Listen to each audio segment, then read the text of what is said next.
Hello everyone and welcome to Klis's Mike Drop. And here we are going into the final preseason game against the New Orleans Saints, wrapping up the last preseason game against the Arizona Cardinals. And if I was a biased reporter, I would say, how about them Broncos? They have just been dominant so far through the first two preseason games. This last game against the Arizona Cardinals, if I'm not mistaken, the Broncos, never mind 27-7, because it could have been bigger than that if Prescorn hung on to the ball. Will Lutz made his field goal at the end of the half. But the total yards were, I think they were 562 to 135. I mean, you never see a gap like that, over 400 yards difference. So very impressive. I know it was all backups except for Evan Ingram and Adam Troutman, but still, what it speaks to, I know everyone says depth, but it really speaks to the coaching and the culture that this team has. I mean, it's game day, and the Broncos were prepared. They came out with energy. And, you know, when the starters are asked to do that, the backups are asked to do that too. And the backups, in this case, did a nice job setting a nice example for the number ones. We've only seen the number one, the first stringers, once this preseason, and they didn't look that hot. So don't get too carried away with how dominant the Broncos have been.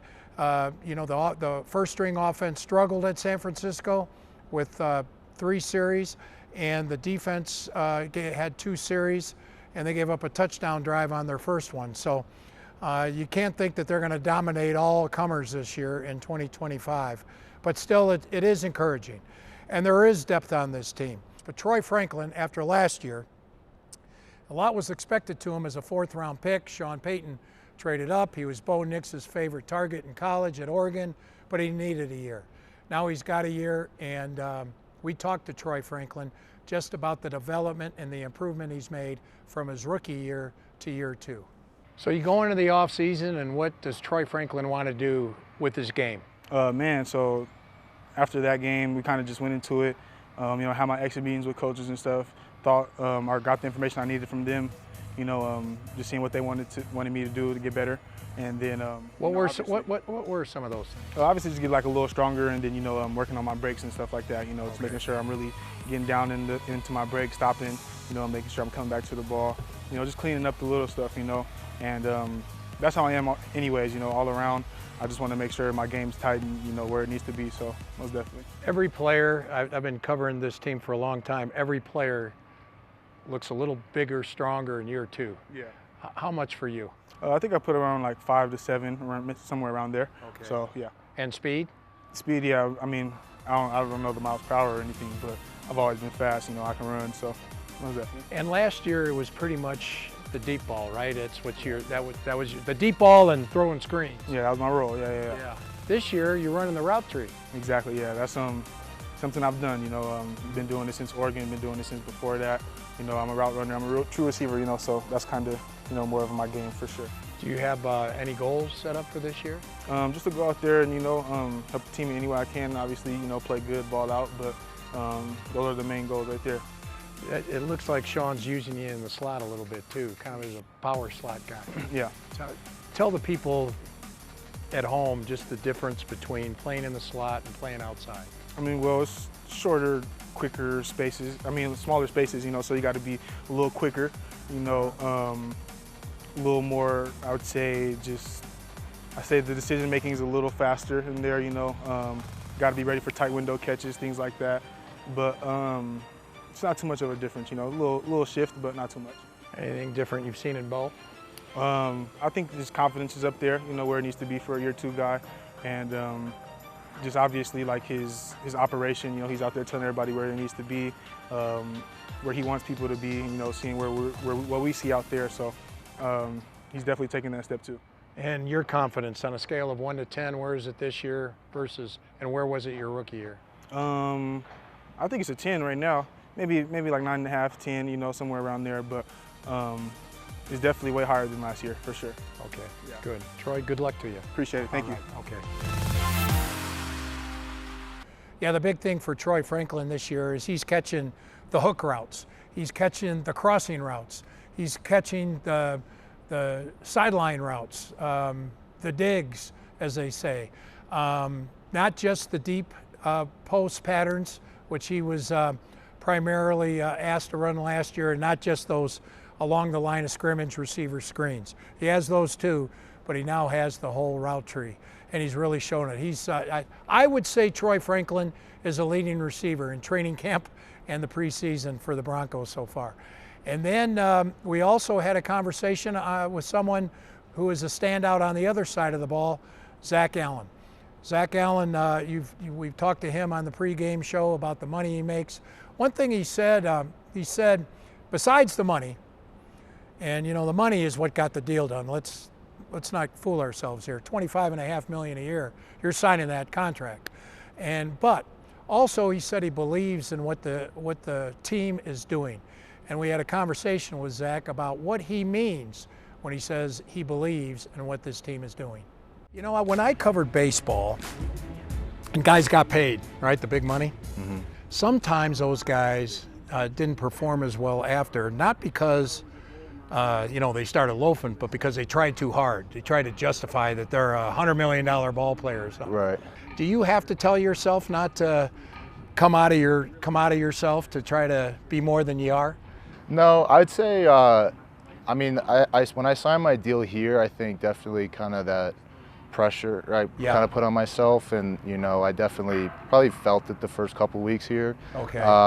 But yeah, now it's just I got my good routine here. I got great teammates, great coaches. So for me, it's kind of I know what my process is at this point now. So there's no need to change it. And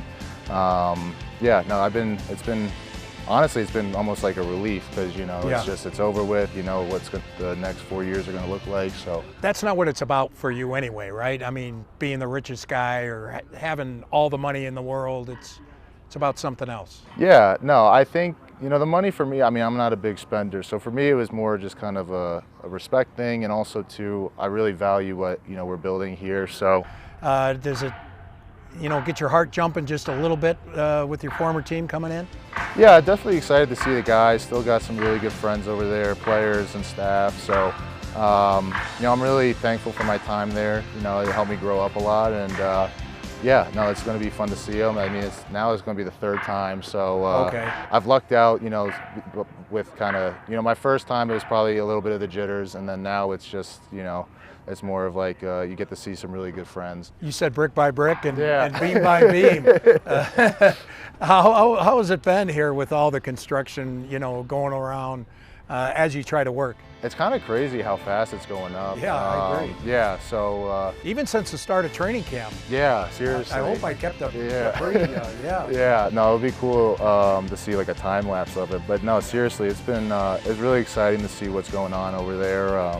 And the fact that I'm going to be able to see it's pretty cool too. So, Mr. and Mrs. Penner, what they've done here is terrific. And like I said, like they've built a culture and an organization that everybody wants to be a part of. And I think that's just like a tiny symbol of it. And as we continue here on Klis's Mike Drop, if you're watching this, chances are you also watched the pregame show on 9 News that we had prior to the Arizona game on Saturday night. And on that show, we talked to Demani Leech, the president of the Broncos. We talked to him about all kinds of topics that are presidential, if you will. So I hope you'll enjoy our conversation we had with Broncos president Demani Leech. Well, this is an exciting time both on and off the field for the Denver Broncos and the entire franchise as a whole. We're excited to have Demani Leech, team president, with us. You're all the way over there. Hi, Demani. Thanks for joining us on here. We're thrilled to have you join us. Yeah, happy game day. We're back. Demani, that was a nice deal there with the headquarters. Yeah. Now about the stadium.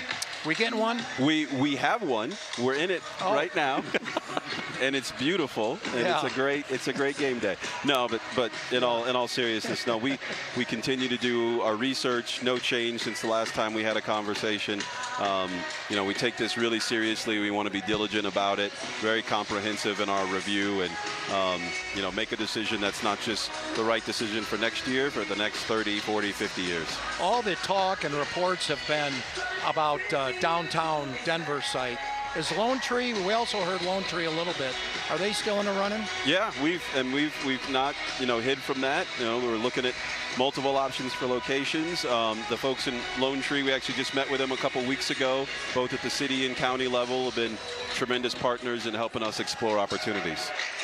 Demani, from the time I got here in 2011 with the Broncos, we've always done so much outreach in the community. Yeah. You guys just recently did something with the high schoolers with helmets. Can you tell us about what you guys are doing? Yeah, so the overall program, which is just a tremendous credit to our ownership group, the Walton Penner Family Ownership Group, challenged us to do what we can to support youth and high school football in the state of Colorado. And so we have this program all in, all covered. All 278 high school football programs in the state of Colorado will get new top-of-the-line Riddell helmets. And we've had a display here at the stadium for about 10 years now, and we use this as an opportunity to say, hey, we should update that display. So now we've got new helmets, 200, you see them there, 278 new helmets. There's Carrie putting her helmet on. Yeah. So that's a really nice display right outside Gate 9. You can see it from multiple levels of the stadium. Really, really special. And it's not just the 278 tackle programs in the state. It's also the 74 high school girls flag football programs in the state are all represented with flags as well. So high school football in Colorado is special to us. We understand how critical it is to the overall success of the NFL and want to do our part. Demani, we recognize you're busy. Thank you so much for spending some time and joining our broadcast today. All right, so that will do it for this edition of Klis's Mike Drop. On next is Broncos at the New Orleans Saints, an early game, 11 a.m. for you Broncos country here in the Mountain Time Zone. Bo Nix and company and Pat Surtain and company are supposed to play 8 to 10 snaps. So what that means is either one long drive, so it could be a 12-play drive, he's not taking them out after 10 plays, or it could be 2 short drives, and if the first one's a 3 and out, however long the second one goes. So that's how that's going to work. So tune in for that. The last tune-up for Bo Nix, Pat Surtain and company before the September 7th game against the Tennessee Titans. And then you'll get the hottest hand quarterback coming on the field, Jarrett Stidham. He's the leading quarterback in the NFL right now after 2 preseason games. And then Slingin' Sam Ellinger will finish it up. He's fun to watch as the number 3 quarterback. So thanks for tuning in, everybody, and we'll see you again next week as we get ready to go through the Broncos' cuts down to their season opening 53-man roster.